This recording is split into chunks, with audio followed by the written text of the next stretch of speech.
Hello.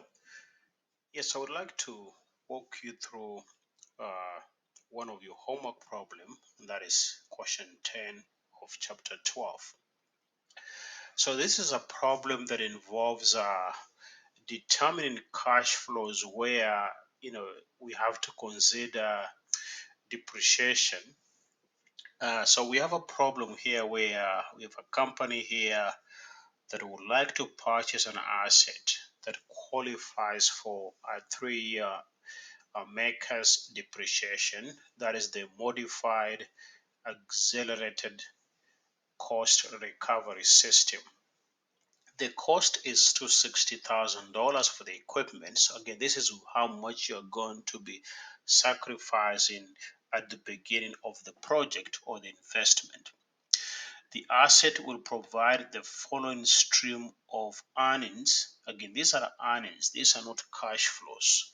So you have earnings before depreciation and taxes for the next 4 years. It has been given to you for year one, it has been given to you as 128,000, year two, 164,000, year three, 60,000, and year four, 58,000. And the additional information that we've been given is the uh, the cost of capital is 8% and the tax rate is 30%. So given this information, how do we go about in determining the net present value? And then of course the second part of your problem is to uh, understand the net present value method. Then should the company then purchase the asset or not? So I'm just going to help you try to figure out how we determine the net present value for this problem.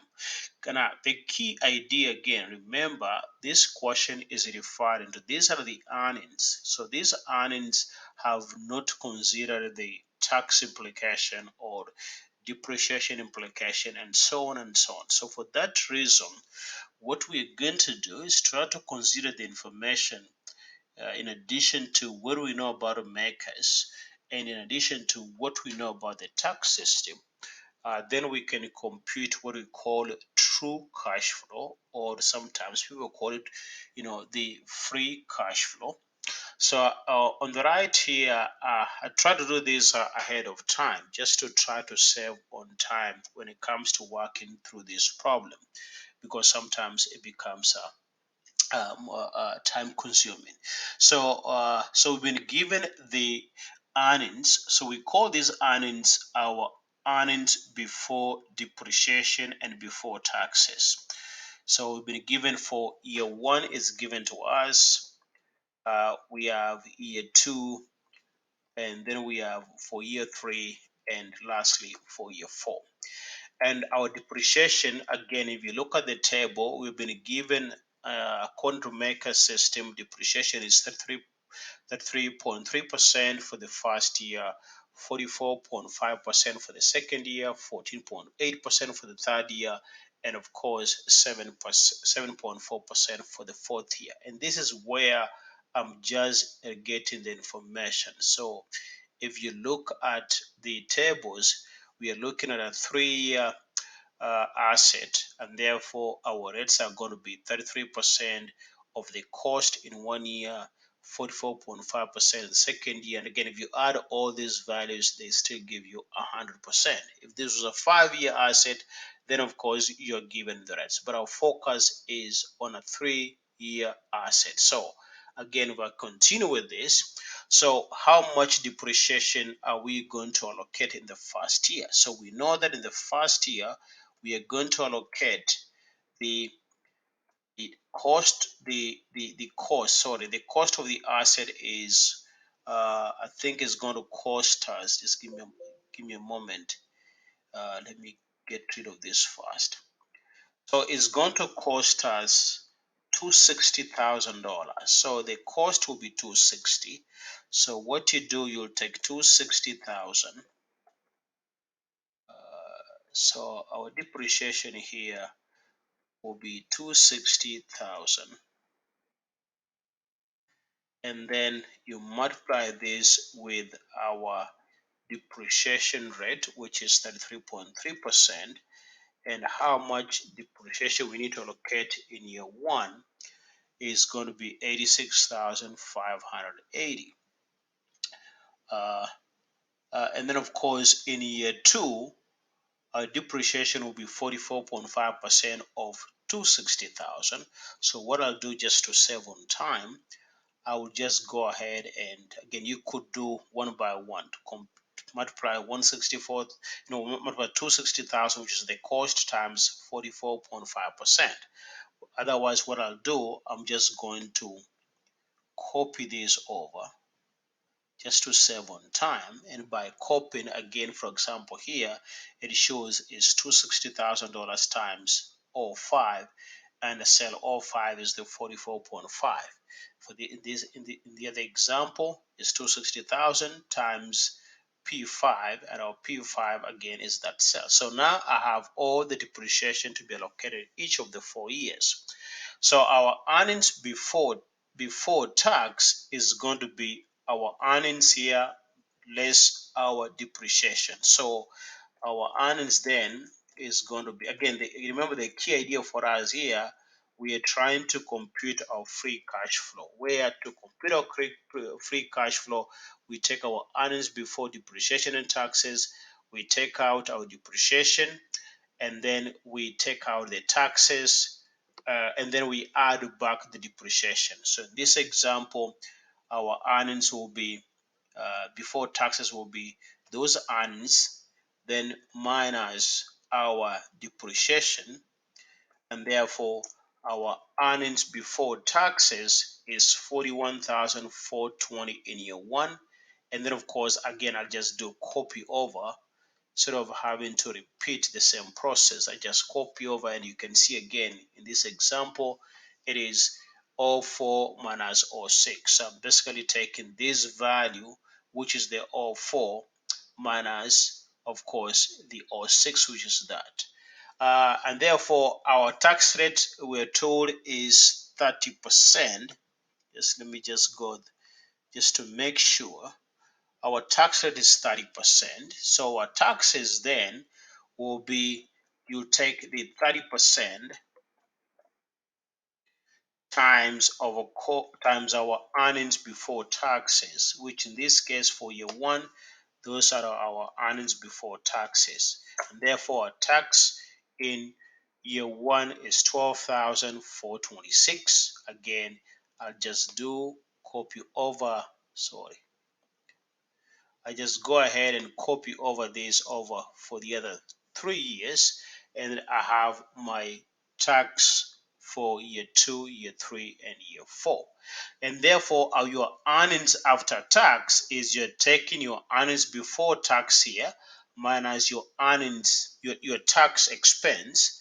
So therefore, in this example, your earnings after tax is going to be your earnings before tax minus your tax expense, and this gives you your earnings after tax in your 128,994, and for the other years again you have the numbers.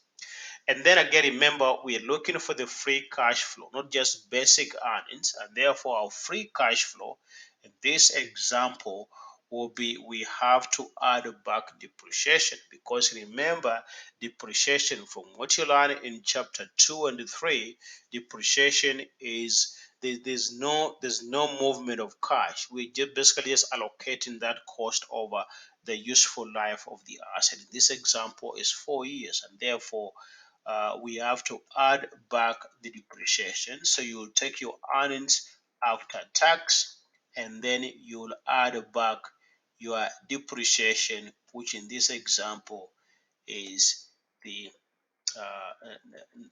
86,580 for year one. And then you enter, hold on, we made a mistake somewhere. So that's depreciation. No, hold on. Our depreciation was that. So in this example, let me just copy the depreciation. Otherwise, I don't even need to add depreciation, but let me just go ahead here and copy back what I had as depreciation, which was this. No, that was our depreciation for year one. I will just do that, and again, to make my work easy, I just copy over and I have a duplicate of all the depreciation again over here. Just a way of organizing, work, but you don't have to have this row here.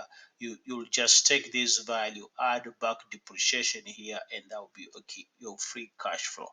So your free cash flow is going to be your earnings after tax, which is this, and then you add back depreciation, and for so doing, you'll find your free cash flow for the 4 years. So this is our interest to us. So in finance, even though we're using some of the accounting information to understand how to get a free cash flow, our focus in finance now, it's more on this particular number. So this is an interest to us. So we go back now and draw our timeline, if you like to use the timeline, and our focus now is how to use the free cash flow. Again, I had done it earlier on just to copy over my free cash flow.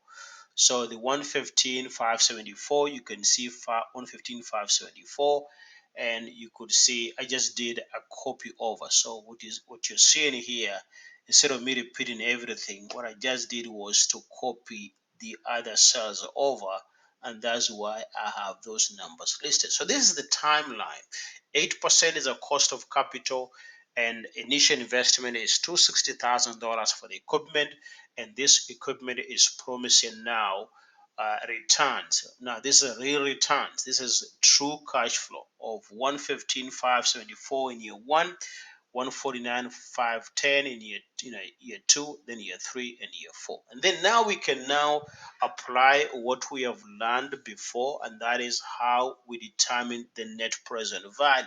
The net present value of this investment, the $260,000, is the same because it's a times zero. The present value of this, we need to discount this back to the present here, but of course at a cost, a discount rate of 8%.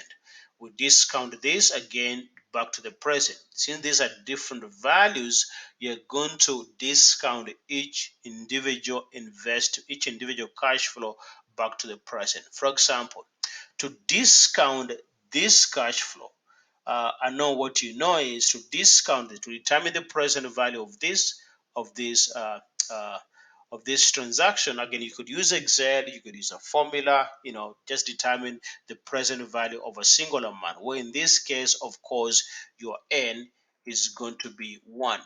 When you discount this, your N is going to be 2. And when you discount this payment, your N will be 3. And when you discount that payment, your N is going to be 4. Just keep that in mind. The only thing you are changing is going to be the number of periods. So to discount just the first one, to discount this payment, again to determine the present value, again by formula, I will take this value and divide this with 1 plus I, where I is the percentage, and raised to a power of n. Our n is 1. Or you could just go and determine using Excel, and therefore the present value of this payment, our rate is 8%. The number of period, again our n is 1, and the payment again is 0. This the future value of this, again, this is the future value for us here. Oh, and I did something wrong. Hold on. So in this example, let me just take back. So not to make a mistake. So to determine the present value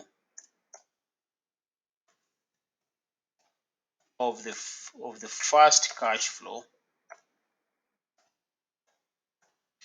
so our rate is 8%.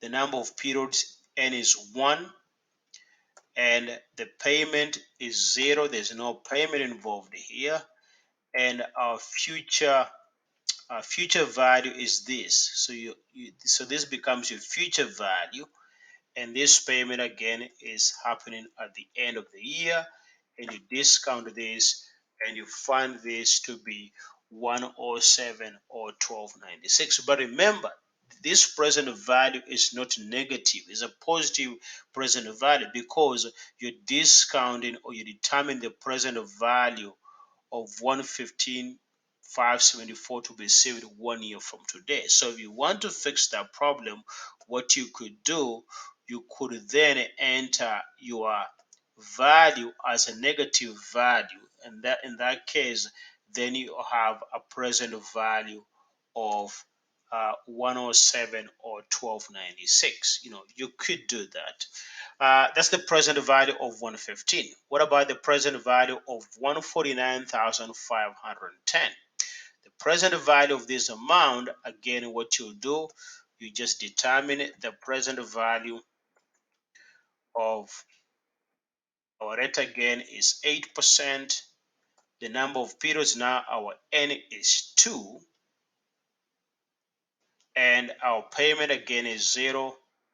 And in this example, our future value is, again, I just do minus if this is the future value, and this payment again is at the end of the year, and we have a present value of 128 180. And you do the same thing for the third one.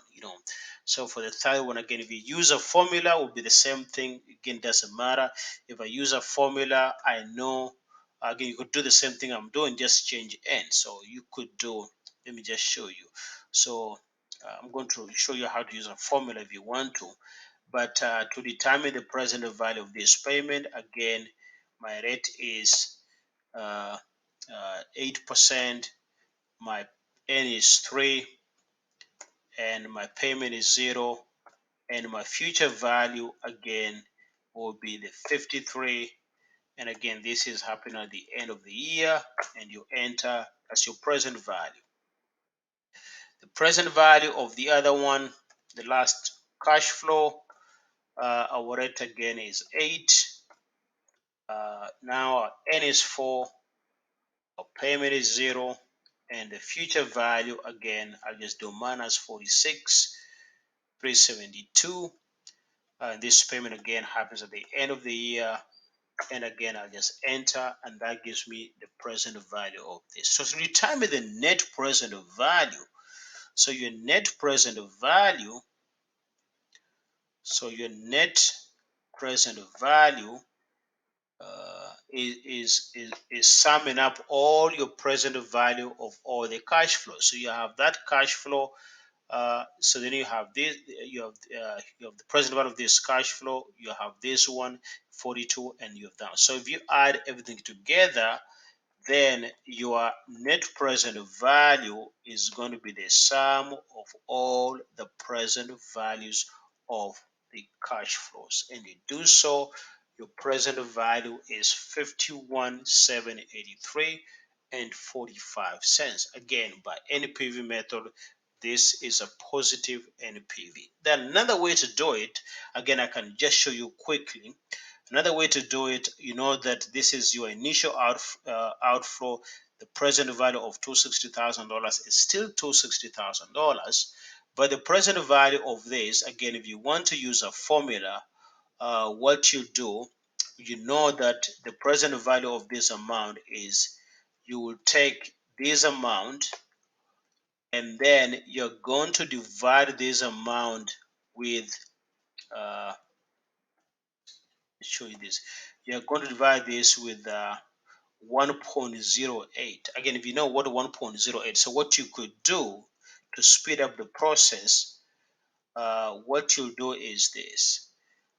You could determine what 1.08, you just use this value, and then what you do is you just, n is 1, n is 2, n is 3.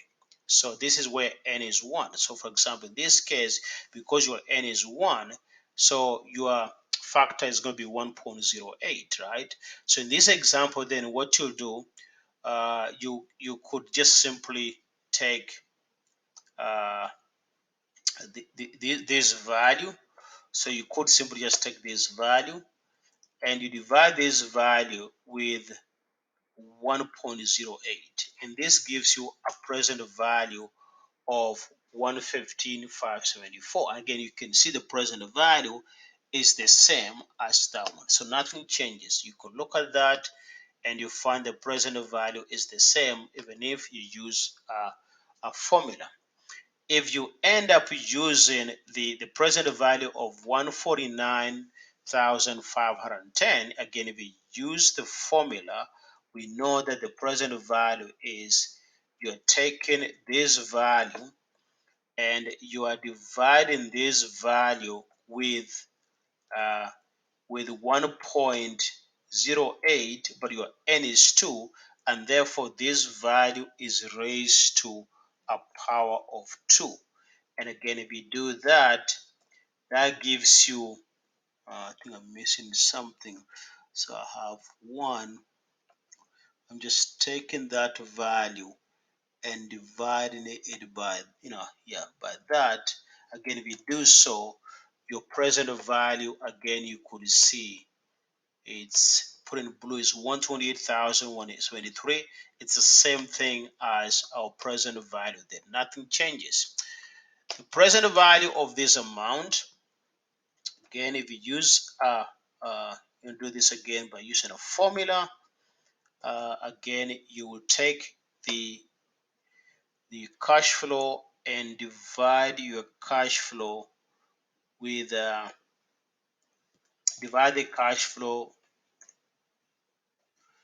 with 1.08. At 1.08, you raise this now to a power of n is 3.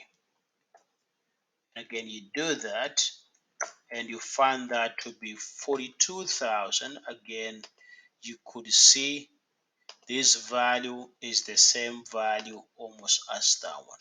Just a small difference, just the rounding effect is what you're seeing there. And then, of course, the last one, what you do, again, to determine the present value of that amount using a formula, you take that value and you divide it with the 1.08. So, sorry, I'll do 1.08, but I'm going to raise this now to where n is 4. I'll do 4, and again you enter, and that gives you a present value of 34,000, which again you look at what you have and you find it is also same as that. And therefore the present value of all this, so the net present value will be, you take the $260,000 plus your first year present, the present value of your first cash flow, the present value of the second cash flow, third cash flow, and fourth cash flow. And therefore the present value of this is the same thing saying you take that 260,000 and you're going to add to 107, and you add the present value of the other cash flow, you add the other one, and you also add the last one. And you do so, again, you'll see the numbers are the same. Again, you'll just see your solution is basically the same. Again, this just shows you, you could stick with an Excel to work through the problem. You could use uh, the formula, or again you could also use the financial calculator. So just make sure, just know how to apply the two methods or any other method you would like to do. Either way, our net present value for this particular example again is the same, 51,783. But remember, the objective here with this question is really testing you is to be able to derive the free cash flow. So to derive the free cash flow, just look at the formula and try to apply that formula. And once you have the free cash flow, then you subject them to the the present value concept, and then from there you sum everything together and you'll have what the question is asking you. So I hope again this information